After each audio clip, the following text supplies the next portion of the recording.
For millennia, the land we now call Morocco has stood at the crossroads of continents, cultures, and empires. A place where the Atlantic kisses the Mediterranean, where mountains tower over endless deserts, and where history whispers through every ancient kasbah and winding souk.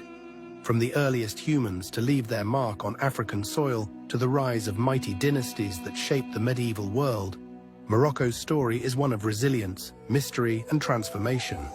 In this journey, we'll unravel the entire history of Morocco. Over 90 minutes of tales that span tens of thousands of years.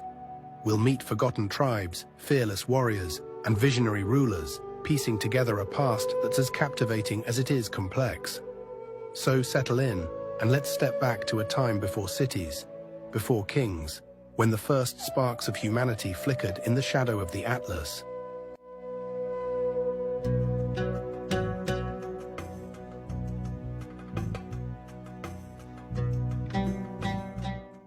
Imagine a world untouched by time.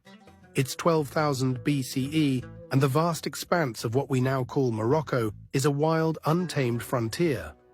The Sahara, today a sea of sand, is a lush savanna teeming with life, elephants, giraffes, and rivers that carve through the green. Here, in the shadow of the Atlas Mountains, some of the earliest humans in North Africa leave their mark. They're hunter-gatherers, nomadic bands who track game and forage for berries, their lives dictated by the rhythms of nature. But they're not just surviving, they're creating. In caves like those at Tafaralt and Ifri Namo, they etch haunting images into the rock. Hunters with bows, herds of antelope, and strange abstract shapes that hint at a spiritual world we can only guess at. These are the first Moroccans, and their story begins in the Stone Age. Fast forward to around 10,000 BCE, and something remarkable happens. The climate shifts, the Sahara begins to dry, forcing these early inhabitants to adapt. They settle near rivers and oases, and by 6000 BCE, the Neolithic Revolution sweeps through. These aren't just hunters anymore, they're farmers. Archaeological digs in places like the Rif Mountains uncover polished stone tools, pottery shards, and the bones of domesticated sheep and goats. They're growing barley and wheat, weaving baskets, and building lives rooted to the land. At sites like Ksar Akil and Rouazi Skirat, we find evidence of a people on the cusp of civilization. Small villages of mud huts, communal granaries, and the faint outlines of a society taking shape. But who were these people? Scholars call them the Capsian culture, named after finds in nearby Tunisia, but their Moroccan branch is unique. They're likely ancestors of the Amazigh, known to us as the Berbers, the indigenous people who'll define Morocco for millennia.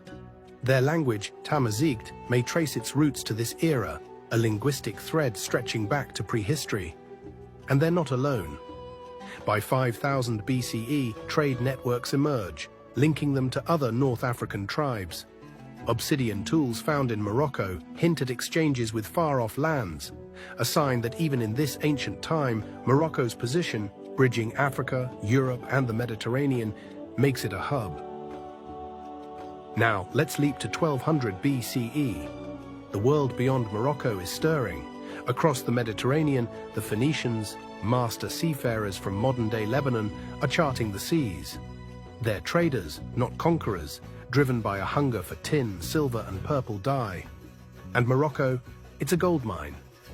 The Atlantic coast teems with fish, perfect for salting and shipping. The forests offer timber, and the mountains hide minerals. Around 1100 BCE, they arrive, establishing outposts along Morocco's shores. Places like Lixus, near modern Larache, and Mogador, now Essaouira, become their footholds. Lixus, perched on a hill overlooking the Lucos River, is a marvel. Excavations reveal Phoenician walls, temples, and even a factory for garum, a pungent fish sauce beloved across their trade empire. The Phoenicians don't just bring goods, they bring ideas. They introduced the Moroccans to ironworking, advanced pottery, and the first whispers of a written script.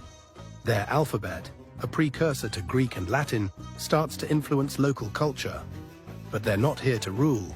The Amazigh tribes remain fiercely independent, trading with the newcomers but keeping their own ways.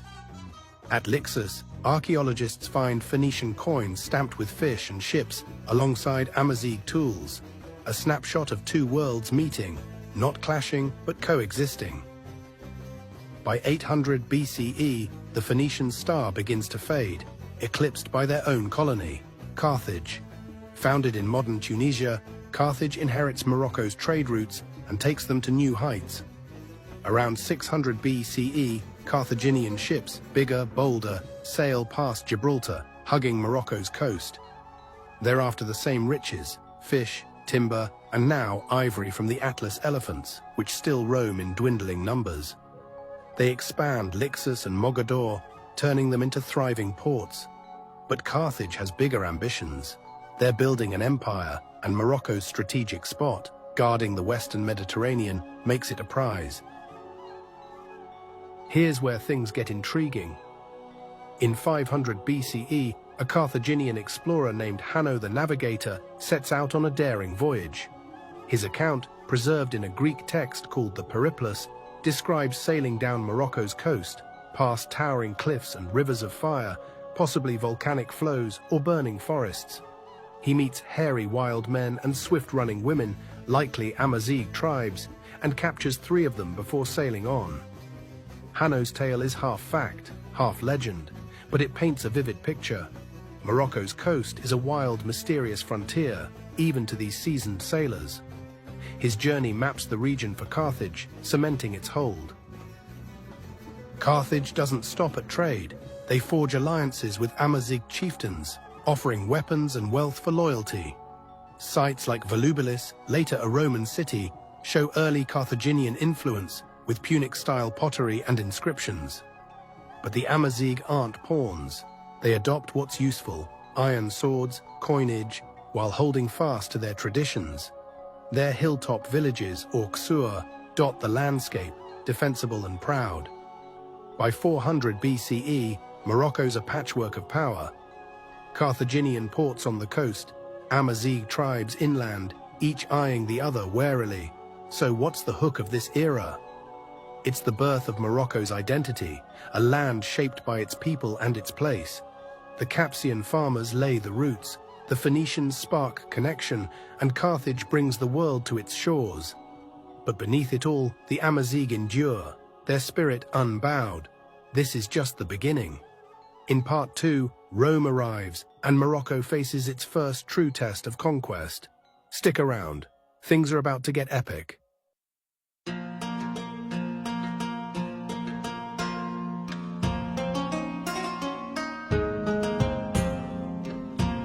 Welcome back to the entire history of Morocco. In Part 1, we watched the land awaken, from prehistoric hunters carving their legacy into stone, to Phoenician traders and Carthaginian explorers stitching Morocco into the Mediterranean world. But now, a new power looms on the horizon. It's 146 BCE, and Rome, fresh from crushing Carthage in the Third Punic War, turns its gaze westward. Morocco's coast, its fertile plains, and its defiant Amazigh tribes are about to face an empire unlike any before. After Carthage falls, Rome inherits its North African territories, including parts of Morocco. But this isn't a clean takeover. The Romans don't storm in with legions blazing. At first, Morocco's too far west, too rugged, and the Amazigh too stubborn. Instead, Rome starts with diplomacy. By 112 BCE, they've got a foothold through a client kingdom, Mauritania, stretching from modern Algeria into Morocco. King Bocchus I, an Amazigh ruler, cuts a deal with Rome after betraying his son-in-law Jugurtha, a Numidian rebel who'd defied the empire.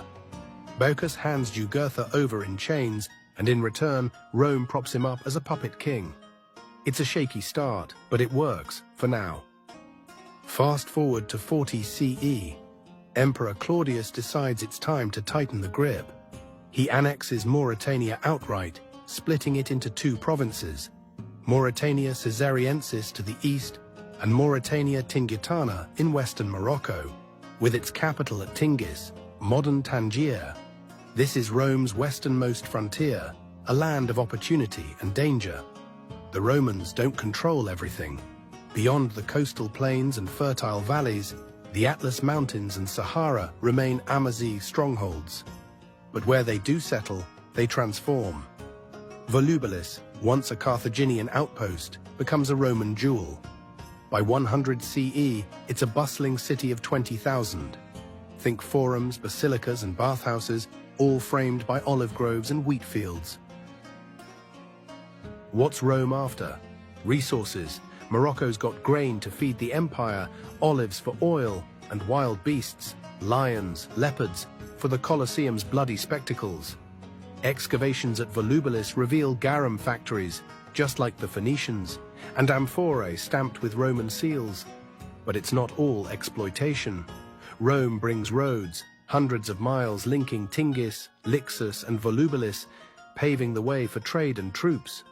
They introduce aqueducts, irrigating the dry plains, and a legal system that binds this frontier to the empire. Mosaics unearthed at Volubilis, scenes of Hercules and Bacchus, show a culture blending Roman gods with local flair. But here's the hook. The Amazigh don't just roll over. Rome rules the lowlands, but the highlands are another story. Tribes like the Gaetuli and Musulamiye raid Roman outposts, their guerrilla tactics a nightmare for legionaries trained for open battle. In 17 CE, a rebel named Tacfarinas, a former Roman auxiliary turned outlaw, leads a revolt across North Africa. He hits Mauritania hard, torching settlements and ambushing supply lines. Rome crushes him after 7 years, but the message is clear. Morocco's people bow to no one for long. Even in Volubilis, inscriptions show Amazigh elites. Like the family of Jubas II, a half-Roman, half-Amazigh king, keeping their traditions alive alongside Roman titles. By 200 CE, Mauritania Tingitana is a paradox. It's Roman, grand villas, Latin graffiti, but it's still Morocco. The Amazigh adopt what suits them: coinage, architecture, even Christianity, which trickles in by the 3rd century. At Volubilis, a basilica doubles as an early church, its cross carvings a quiet revolution. But Rome's grip is slipping, the empire's overstretched, battered by internal chaos and barbarian invasions. In 285 CE, Emperor Diocletian pulls back, abandoning most of Tingitana except Tingis and a few forts. The legions leave, but the cities don't collapse, they adapt. Volubilis shrinks but survives, its Roman streets now home to Amazigh farmers and traders. Now let's zoom to 429 CE. Rome's on its knees, and a new player storms the stage, the Vandals. These Germanic warriors, led by King Genseric, sweep across North Africa after sacking Spain. They hit Tingis like a thunderbolt, looting and burning. The Vandals aren't here to stay. They're raiders, not builders, but their arrival shatters what's left of Roman order. Mauritania Tingitana fractures. Coastal towns like Lixus fade, their harbors silting up. Inland, the Amazigh step into the void. By 450 CE, independent kingdoms emerge, small, fierce, and free of foreign yokes. Places like the Zerhoun Valley become refuges, where tribes forge their own destiny. What's the legacy of this era? Rome leaves behind roads, ruins, and a taste for urban life, but it never tames Morocco. The Amazigh endure, their language and spirit intact. Christianity takes root. Catacombs near Meknes hold early martyrs' bones. But it's a sideshow to the bigger story. Morocco's forging its own path. As the Vandals fade and Rome crumbles, the stage is set for a new chapter. In Part 3, Islam arrives, and Morocco's golden age begins. Stay tuned. This is where the real fireworks start.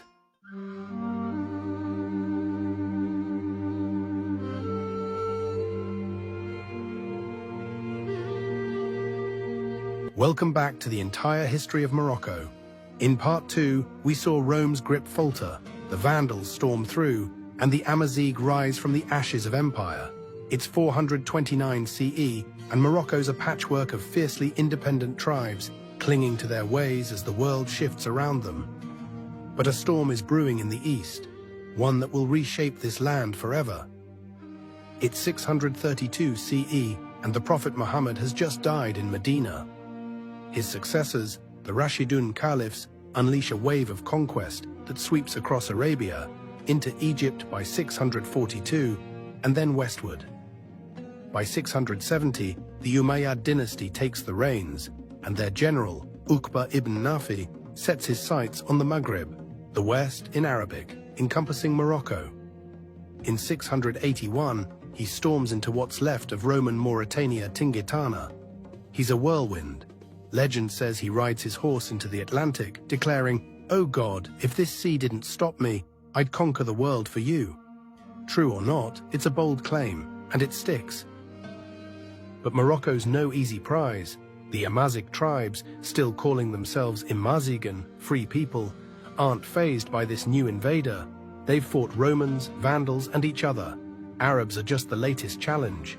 Uqba pushes south, founding Kairouan in Tunisia as a base, but his grip on Morocco is shaky. In 683, a Berber chieftain named Kusayla ambushes him near Biskra, killing Uqba and scattering his army. It's a stunning upset, proof the Amazigh won't bow without a fight. For now, the Arabs retreat, licking their wounds. Enter Musa ibn Nusayr, the Umayyad governor of Ifriqiya, in 698. He's smarter, tougher, and he's got a plan.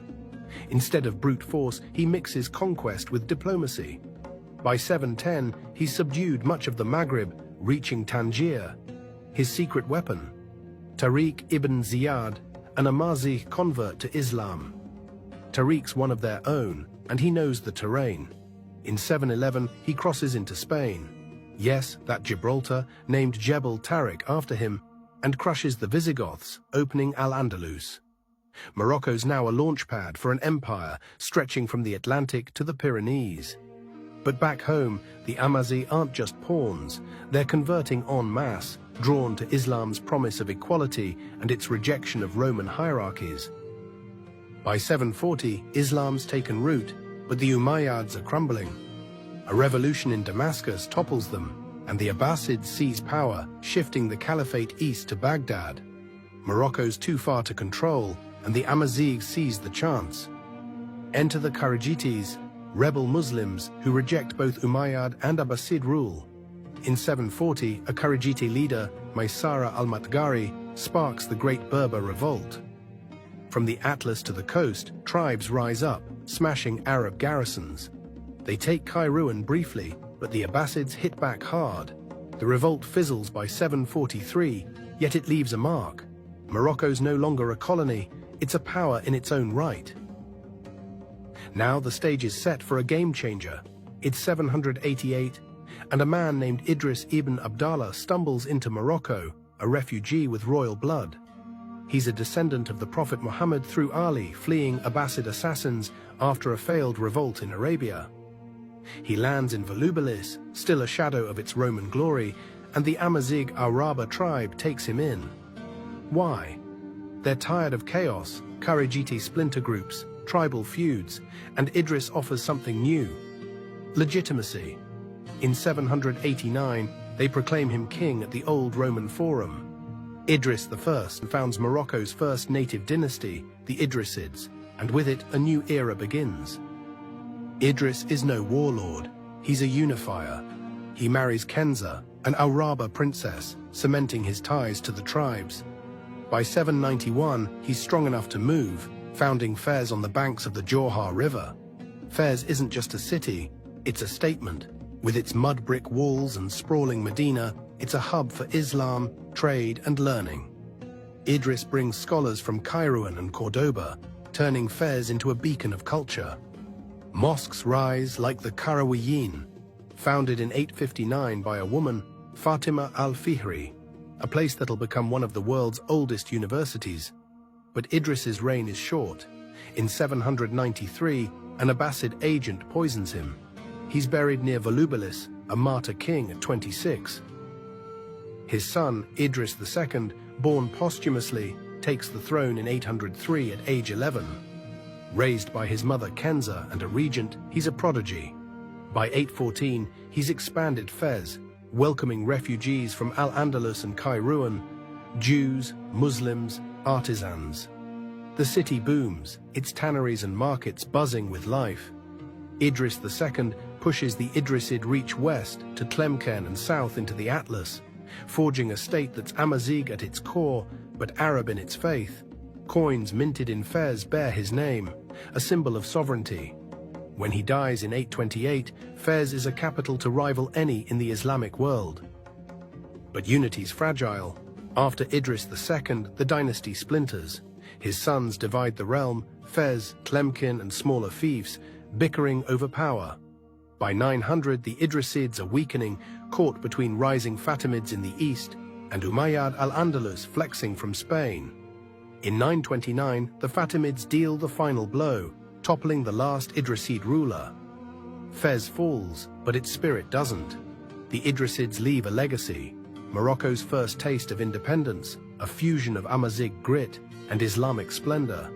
So what's the hook? This is Morocco finding its soul, Islam ignites a revolution, and the Idrisids turn a fractured land into a nation. In Part 4, empires clash and Morocco's golden age peaks. Stay with us, the best is yet to come.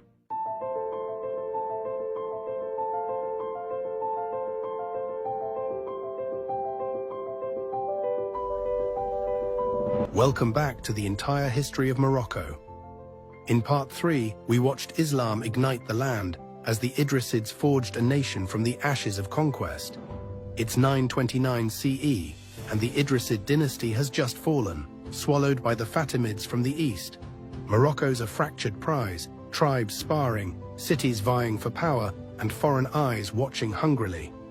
But from this chaos, two colossal empires will rise, turning Morocco into a beacon of the Islamic world. This is Part 4, Empires of the Desert. The Almoravids and Almohads, a tale of faith, conquest, and a golden age that echoes through time. Settle in. This is Morocco at its mightiest. After the Idrisids' collapse, Morocco's a chessboard of rivalries. The Fatimids, a Shia dynasty from Tunisia, hold Fez briefly, but shift east to build Cairo, leaving a power vacuum. In Spain, the Umayyad Caliphate of Córdoba flexes its muscle, backing puppet rulers in Tangier and Ceuta. Meanwhile, Amazigh tribes, like the Zenata in the east and the Sanhaja in the south, carve out their own domains. It's a mess, but it's fertile ground for something new. Enter the Sahara, 11th century. Deep in the desert, among the Sanhaja tribes, a spark ignites, a religious revolution that'll reshape the Maghreb. The Almoravids start with a preacher, Abdullah ibn Yasin. Around 1035, a Sanhaja chief, Yahya ibn Ibrahim, returns from Mecca, fired up by faith but dismayed by his tribe's lax Islam. He recruits Ibn Yasin, a fiery Maliki scholar from the Su Valley, to whip them into shape. Ibn Yasin's no soft touch. He preaches strict adherence to Sunni law, banning music, wine, and anything un-Islamic. The Sanhaja bulk, but a core group, the Lamtuna tribe, embraces him. They retreat to Aribat, a fortified monastery on an island, possibly Tidra off Mauritania.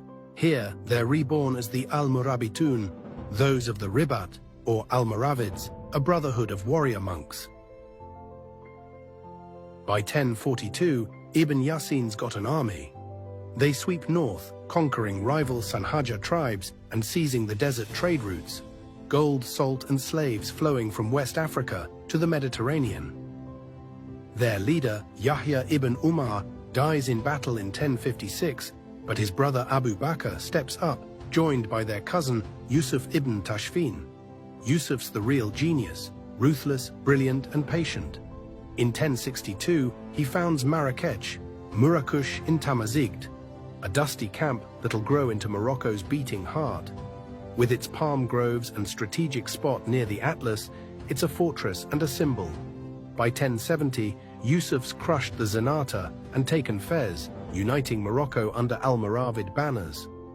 But Yusuf's eyes drift north. In Al-Andalus, the Umayyad caliphates splintered into taifas, petty kingdoms begging for help against Christian Reconquista forces. In 1086, the Taifa of Seville calls Yusuf over. He crosses the strait with 7,000 warriors, veiled Sanhaja on camelback, a terrifying sight, and smashes the Castilians at the Battle of Zalakar. Over 7,000 Christians fall, their heads stacked as a grim trophy. Yusuf doesn't stop there.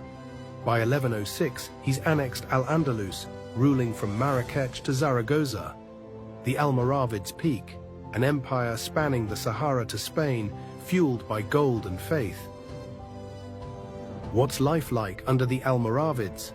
Marrakech blooms. Its first great mosque, the Ben Youssef, rises with geometric tiles and cedar domes.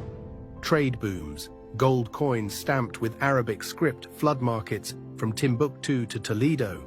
Scholars like al-Bakri pen glowing accounts of a disciplined, prosperous realm. But it's strict. Ibn Yasin's Puritan streak lingers. Music's hushed, women veiled, and non-Muslims pay the jizya tax. Jews and Christians thrive in trade, though. Cities like Fez host vibrant quarters. Still, cracks form.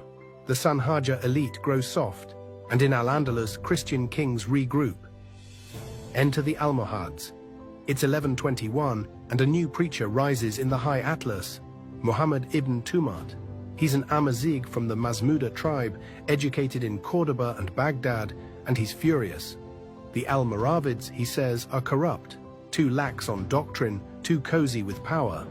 He declares himself the Mahdi, the guided one, preaching a radical return to pure Islam. His followers, the Al-Muwahidun, those who affirm unity, or Almohads, rally in Tinmel, a mountain stronghold. By 1130, Ibn Tumat's dead, but his disciple Abd al-Mu'min takes the helm, turning zeal into conquest. Abd al-Mu'min's a juggernaut. In 1147, he storms Marrakech, toppling the Almoravids after a brutal siege. The last Almoravid emir, Ishaq, a boy, is slaughtered in his palace. Abd al-Mu'min doesn't just conquer, he builds. He expands the Kutubiyya Mosque, its minaret a 77-meter masterpiece of sandstone and stucco. By 1163, he swept across the Maghrib to Tripoli and crushed Al-Andalus's remnants, forging an empire dwarfing the Almoravids. His secret? Unity. Amazigh tribes, Arabs, and even Andalusians rally under his banner, bound by faith and fear. The Almohads hit their stride under Abd al-Mu'min's son, Abu Yaqub Yusuf. In 1171, he crushes a Christian coalition at Huete, Spain, cementing Almohad dominance. Back home, he's a patron. Fez's Qarawiyyin University thrives, drawing minds like Ibn Rushd, Averroes, whose philosophy bridges Islam and the West. Marrakech's walls stretch, its gardens bloom with fountains. Trade surges, gold, leather, textiles, linking Morocco to Europe, Africa, and the Middle East. Abu Yaqub's son, Yaqub al-Mansur, takes it further. In 1295, he routs Castile at Alarcos, piling 40,000 skulls as a victory monument. He commissions Rabat's Hassan Tower, an unfinished giant meant to rival the Kutubiyya. But empires rot from within. The Almohad's Puritan fire fades. Rulers indulge in luxury. Tribes chafe under central rule. In 1212, Yaqub's successor, Muhammad al-Nasir, faces disaster at Las Navas de Tolosa. A Christian alliance smashes the Almohads, killing 100,000 and shattering their Spanish hold. Back in Morocco, revolts flare. Zenata tribes in the east, Marinids in the north. By 1269, the Marinids sack Marrakech, ending the Almohads. The Kutubiyya stands silent, a relic of lost glory. What's the takeaway? The Almoravids and Almohads make Morocco a titan, faith-forged, desert-born, spanning continents. Marrakech and Fez become legends, their legacy in stone and scholarship.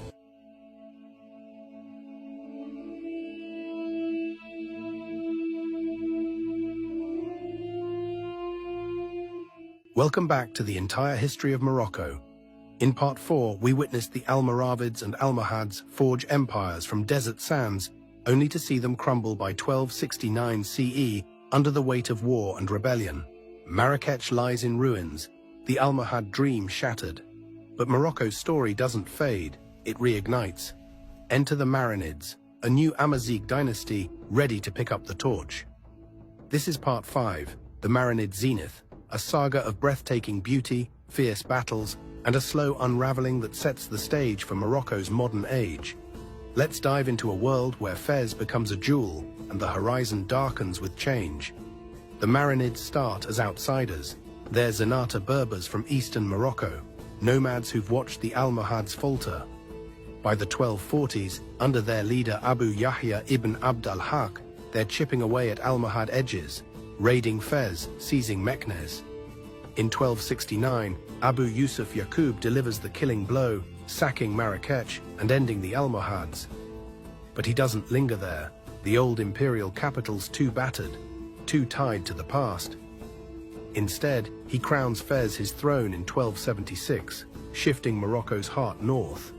It's a bold move. Fez, with its Idrisid roots and thriving trade, is primed to shine. Abu Yusuf's no mere conqueror, he's a builder. He fortifies Fez, splitting it into Fez el Bali, the old city, and Fez el Jadid, the new, linked by walls and ambition. By 1286, he's eyeing Al-Andalus, where the Nasrid kingdom of Granada begs for aid against Castile. He crosses the strait, winning at Etija, but doesn't stay. Spain's a quagmire he leaves to its fate. Back home, he secures the Maghreb, crushing Tlemcen in 1299. His son, Abu Yaqub Yusuf, takes over in 1286, pushing Marinid power to its peak. In 1307, he captures Gibraltar, a fleeting triumph that teases a new empire. The Marinids hit their stride under Abu al-Hassan, the Black Sultan. He's a colossus, charismatic, ruthless, and visionary. In 1337, he storms Tlemcen, ending the Zayyanid dynasty after a 3-year siege, then sweeps east, briefly taking Tunis in 1347. He's the first to unite the Maghreb since the Almohads, a feat etched in gold coins bearing his name. In 1340, he sails to Al-Andalus, smashing a Christian coalition at the Battle of Rio Salado. But it's a Pyrrhic victory. Castile and Portugal regroup, and Abu al-Hassan retreats, his Spanish dreams dashed. Back in Fez, he's undeterred, pouring wealth into a cultural renaissance. What's the Marinid magic? They're not just warriors, they're patrons. Fez explodes into a golden age. Abu al-Hassan builds the Marinid madrasas, stunning schools like Bu Inania, finished in 1357 under his son Abu Inan. These aren't just classrooms, they're architectural gems, Zeliger tiles in dizzying patterns, carved stucco, cedar ceilings that smell of eternity. The Qarawiyyin University thrives, drawing scholars like Ibn Khaldun, whose Muqaddimah redefines history itself. Trade booms. Fez's tanneries churn out leather, its souks glitter with gold from Mali, silk from Granada. By 1350, Fez is a global capital, rivaling Cairo and Cordoba. But splendor hides rot. Abu al-Hassan's empire's too vast, too fragile. In 1348, a revolt in Tunis ousts him. His own troops turn, humiliated by Rio Salado's fallout. He flees west, dying in 1351 in the Atlas, a broken titan. His son Abu Inan tries to hold it together, retaking Tlemcen and building more madrasas, but he's assassinated by a vizier in 1358. The Marinids fracture, governors rebel, tribes rise, and by 1370, the dynasty's a shell. Fez remains a prize, but power slips to the Wattasids, Marinid viziers who rule in all but name by 1420. By 1465, the Marinids are done. A mob slaughters the last sultan, Abd al-Haq II, in Fez, ending a century of glory. The Wattasids step up, but they're weak, puppets of tribal lords and Portuguese raiders. Yes, Europe's awake.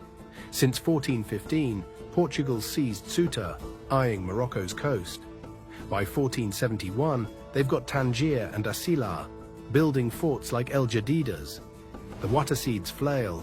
Sultan Muhammad al-Sheikh holds Fez but loses ground. Trade shifts, Europe bypasses Morocco for Atlantic routes, and the Sahara gold dries up. Morocco's adrift, its cities echoing with past greatness. But from this twilight, a spark. Enter the Sardians, Arab sharifs from the Dra Valley, claiming descent from the Prophet. By 1510, they're stirring in the south, fueled by Sufi zeal and anti-Christian fury. The Wattasids crumble. Portugal takes Safi in 1508, Agadir in 1541. In 1524, Sardian leader Ahmad al-Araj seizes Marrakech, reviving its pulse. His brother Muhammad al-Sheikh ousts the Wattasids from Fez in 1549, crowning himself sultan in 1554. The Sardians aren't just rulers, they're saviors, rallying Morocco against Europe's tide. Fez and Marrakech roar back to life, setting the stage for a new dawn.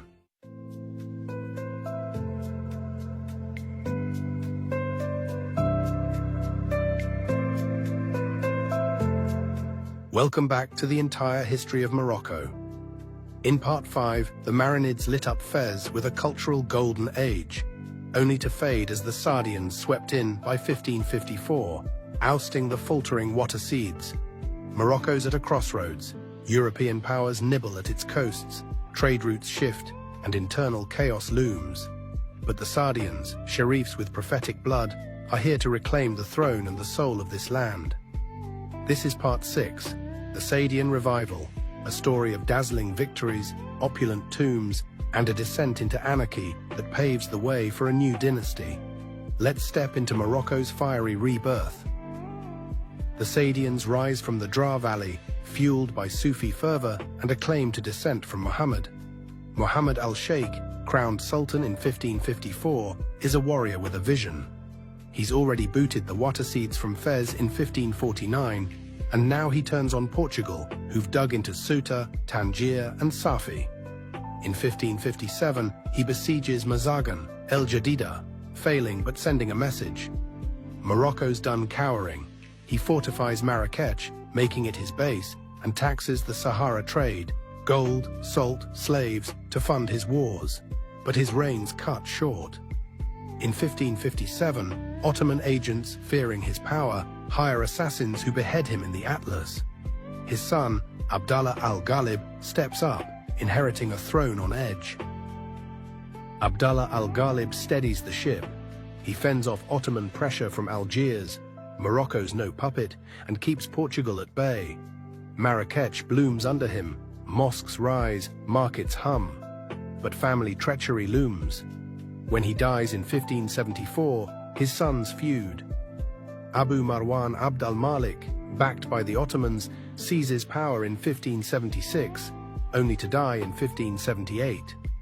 His brother Ahmad al-Mansur takes the crown, and here's where Morocco soars. Al-Mansur is the Sardian peak, a sultan of gold and glory. His moment comes in 1578 at the Battle of the Three Kings.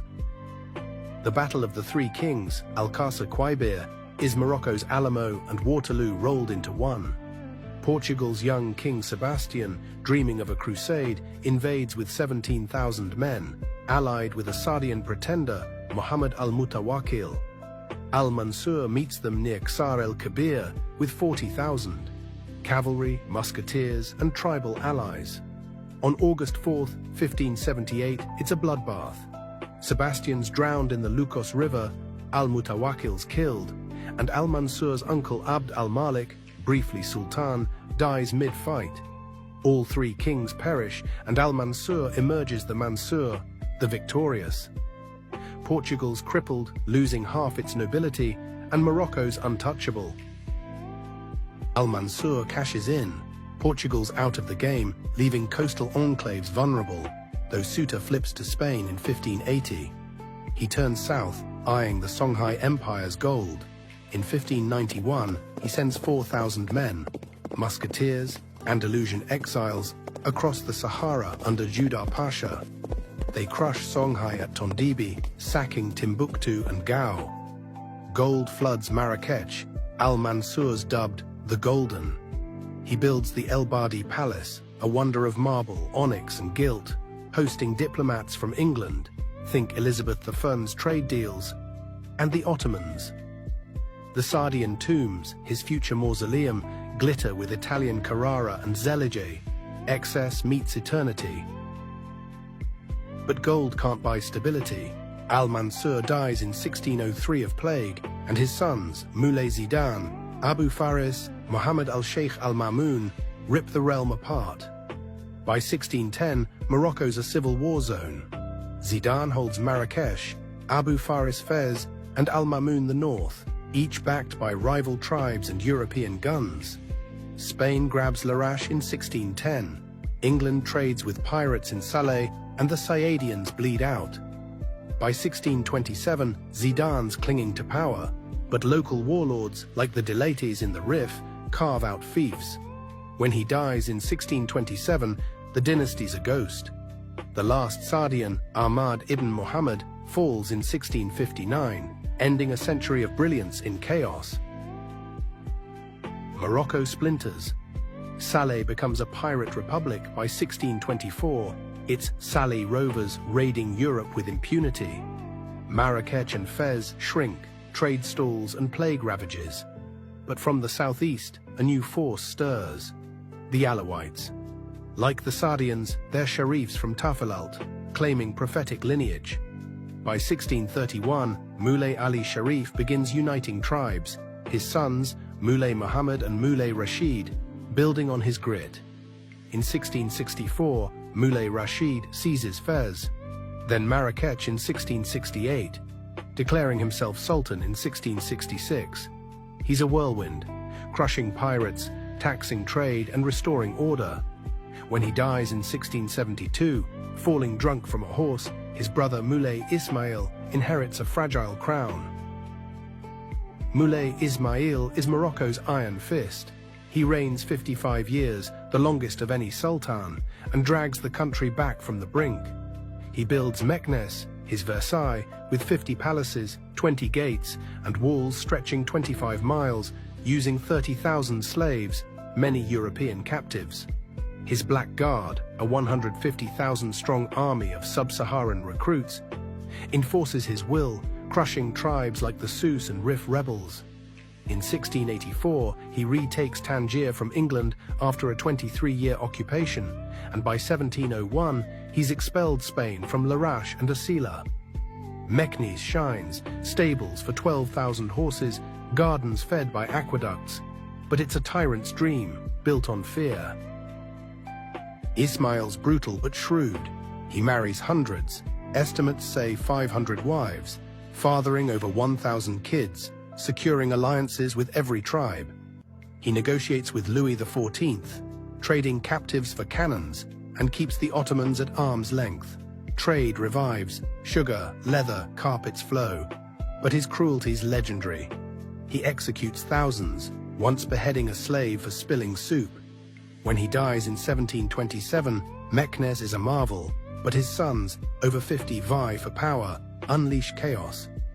By 1757, under Moulay Abdallah, the Alawites hold, but succession wars and tribal revolts fray the edges.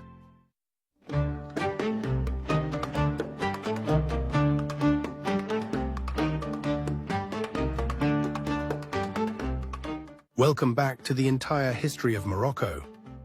In Part 6, the Saadians blazed bright with Ahmad al-Mansur's golden reign, only to fracture into chaos by 1659.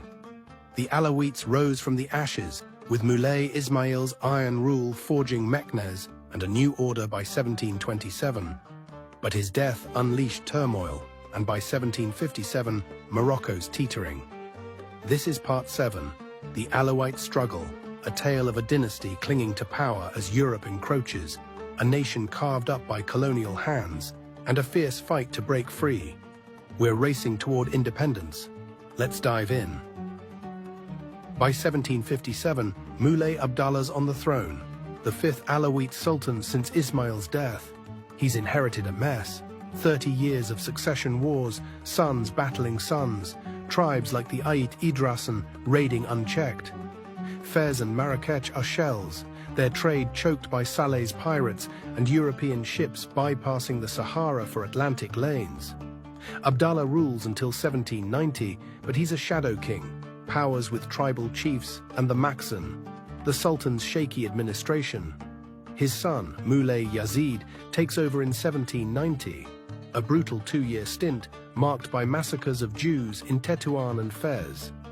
He's ousted in 1792, and Moulay Slimane steps up, ruling until 1822. Slimane's a reformer, pious, anti-piracy, but weak. Spain grabs Melillas enclave in 1774, and Britain's influence grows. Slimane's reign sees Morocco shrink.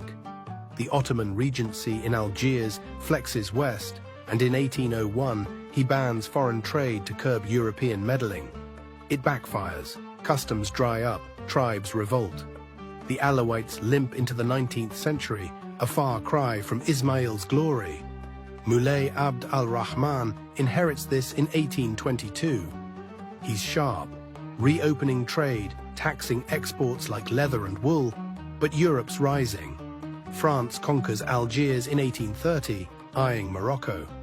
Abd al-Rahman backs the Algerian emir Abd al-Qadir, sending troops in 1832. France retaliates in 1844, bombing Tangier and Mogador, Essaouira, in the Battle of Isly. Morocco loses, signing the Treaty of Tangier. France's foot's in the door. Abd al-Rahman's son, Moulay Mohammed IV, faces a bolder Europe. Spain, hungry for more, declares war in 1859 over Ceuta border clashes. They take Tétouan in 1860, forcing the Treaty of Ouad Ras. Morocco pays 20 million francs, crippling its treasury. Mohammed IV modernizes, importing rifles, building arsenals, but it's patchwork. Tribes like the Rif and Sus resist taxes, and drought starves the land. His son, Moulay Hassan I, is the last great pre-colonial sultan. He's a diplomat and warrior, touring Morocco with a mobile court, the Mehala, to tame tribes. In 1880, he hosts the Madrid Conference, fending off European land grabs. But it's a stall. Britain, France, and Spain circle like vultures. Hassan I dies in 1894, leaving a 14-year-old Moulay Abd al-Aziz under a regent, Ba Ahmed. The boy sultan's a puppet, modernizing with telegraphs and bicycles, but the Maxims corrupt bleeding cash on European luxuries. Tribes revolt. The Rif's Bou Hamara claims the throne in 1902, sparking chaos. France smells blood. In 1904, they strike a deal with Britain. Morocco for Egypt. Spain gets a northern slice. By 1907, France occupies Oujda after a border skirmish, and Abd al-Aziz's brother, Moulay Hafid, rebels, deposing him in 1908. Hafid's no savior. France and Spain tighten the noose. In 1911, Hafid's desperate. Rebels besiege Fez, and he calls France for help, a fatal mistake. French troops march in, saving him but claiming control. On March 30th, 1912, the Treaty of Fez is signed. Morocco becomes a French protectorate. Spain gets the Rif and South, France the rest. Hafid abdicates, and Moulay Youssef takes the throne as a figurehead. The Alawites are neutered. The Maxims a French tool, taxes feed Paris, and railways link mines to ports, not people. Morocco's carved up. French Morocco's 80%. Spanish Morocco's split north and south, and Tangier's an international zone by 1923. France rules with an iron hand. Resident General Louis Lyautey, from 1912 to 1925, builds Casablanca into a colonial hub. Art Deco boulevards over Medinas, but crushes dissent. Berber tribes get customary courts to divide them from Arabs, a classic divide-and-conquer play. Spain's Rif fares worse. Harsh governors spark rebellion. In 1921, Abd el-Krim, a Rifian Qadi, launches the Rif War. He routs Spain at Annual, killing 13,000, and declares the Rif Republic in 1923. France joins Spain in 1925, bombing villages with mustard gas. Abd el-Krim surrenders in 1926, exiled to Réunion, but he's a hero. Morocco's resistance ignites. Moulay Youssef dies in 1927, and his son Mohammed V takes over, a quiet 18-year-old. He's no puppet. Under French watch, he simmers. The 1930s see unrest boil. In 1930, France's Berber Dahir tries to separate Berber law from Islam, sparking riots. The Latif prayer echoes in mosques, a cry for unity. Nationalists rise. Alal al-Fassi founds the Istiqlal Party in 1943, demanding independence. World War II shifts the game. France falls to Germany in 1940, and Vichy rules Morocco. Muhammad V hosts Roosevelt and Churchill in 1943 at Casablanca, subtly pushing sovereignty. Post-war, France returns, but the tide's turning. By 1947, Muhammad V, bold, he visits Tangier, international turf, and calls for independence, infuriating France. Protests erupt. Fez's 1947 riots leave dozens dead. In 1951, France demands he disavow Istiqlal. He refuses. On August 20, 1953, they exile him to Corsica, then Madagascar, installing his cousin Muhammad ibn Arafa. It backfires. Morocco explodes. The Army of Liberation, ALN, hits French posts in 1953, while urban cells bomb Casablanca.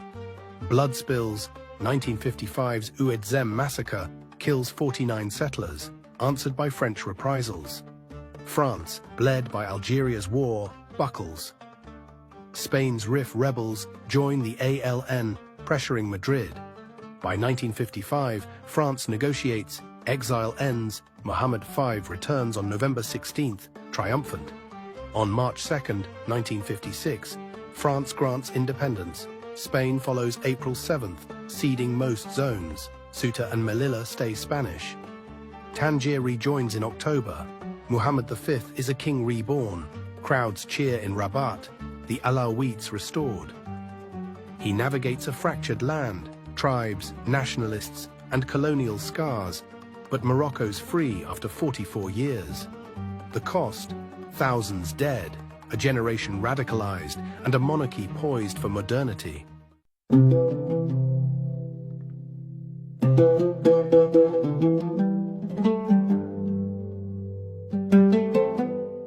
It's March 2nd, 1956.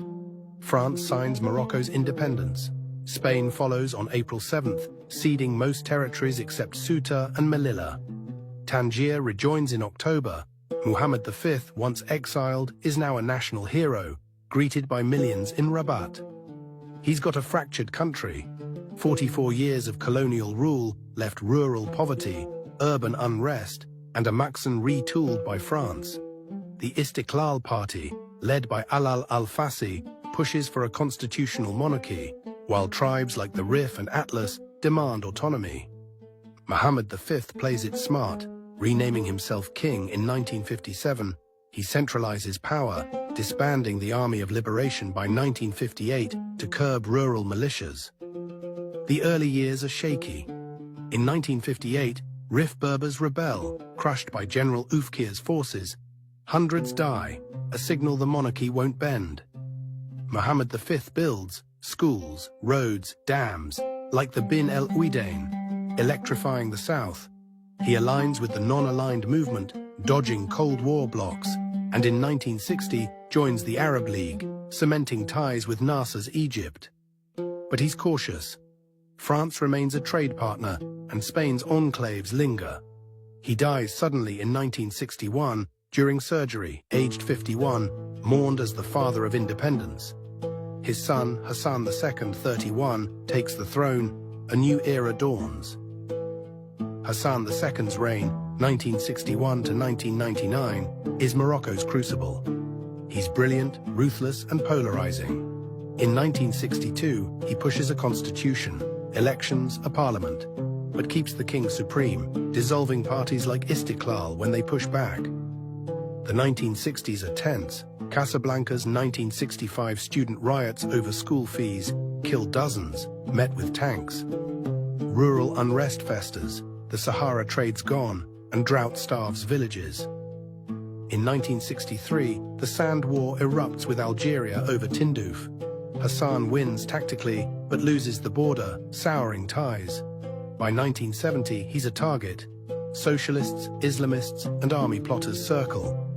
The years of lead define Hassan's rule. 1970s repression that scars Morocco. In 1971, 1,000 cadets storm his Skirat Palace birthday party. 100 dead, Hassan survives by hiding in a bathroom. In 1972, General Oufkir, his right hand, tries a coup, strafing the king's plane mid-flight. Hassan lands, Oufkir's suicided, and dissenters vanish into Tazmamat, a secret desert prison. Thousands, students, unionists, Marxists, are jailed or killed, families left clueless. Yet Hassan pivots. 1975's Green March is his masterstroke. Spain's dying Franco cedes Western Sahara. Hassan sends 350,000 unarmed civilians to claim it, outfoxing Polisario rebels and Algeria. Western Sahara becomes Hassan's obsession. Polisario, backed by Algeria, declares the Sahrawi Arab Democratic Republic in 1976, sparking war. Morocco builds the Berm, a 2,700-kilometer sand wall, by 1987, holding 80% of the territory. The UN brokers a 1991 ceasefire, promising a referendum that never comes. Morocco digs in, offering autonomy, not independence. It's a win domestically, nationalism soars, but costly. Billions pour into the Sahara, while rural Morocco lags. Abroad, Hassan balances. France and the US back him for stability, sending arms while Arab states grumble. The 1980s test Hassan's grip. Economic riots, 1981 in Casablanca, 1984 in Fez, kill hundreds as IMF loans, force cuts to bread subsidies. Islamists rise, justice and charity gains ground, rejecting the monarchy's religious claim. Hassan adapts, building the Hassan II Mosque in 1986 to 1993, an $800 million marvel in Casablanca. Its minaret, the world's tallest then, at 210 meters. It's a flex, Islam's his too. By the 1990s, he softens, releasing prisoners, easing press laws. When he dies in 1999 of a heart attack, aged 70, millions mourn a titan, flawed, feared, but Morocco's architect. Mohammed VI, 35, takes over in 1999, a breath of fresh air. Young, modern, he's the king of the poor. In 2004, he launches the Equity and Reconciliation Commission, probing the years of lead. Victims testify, though no trials follow. He marries Salma Banani in 2002, a commoner and engineer, breaking tradition. Her public roles are first. Economic reform kicks off. The Tanja Med port opens in 2007, Africa's biggest by 2018, funneling trade. The 2003 Casablanca bombings, 45 dead by Salafist radicals, push him to crack down, balancing security with rights. The Arab Spring hits in 2011. Protests, the 20 February movement, fill Rabat and Casablanca, demanding democracy, jobs, less corruption. Mohammed VI moves fast. July's new constitution curbs his power, boosting parliament and Amazigh rights, Tamazight's official.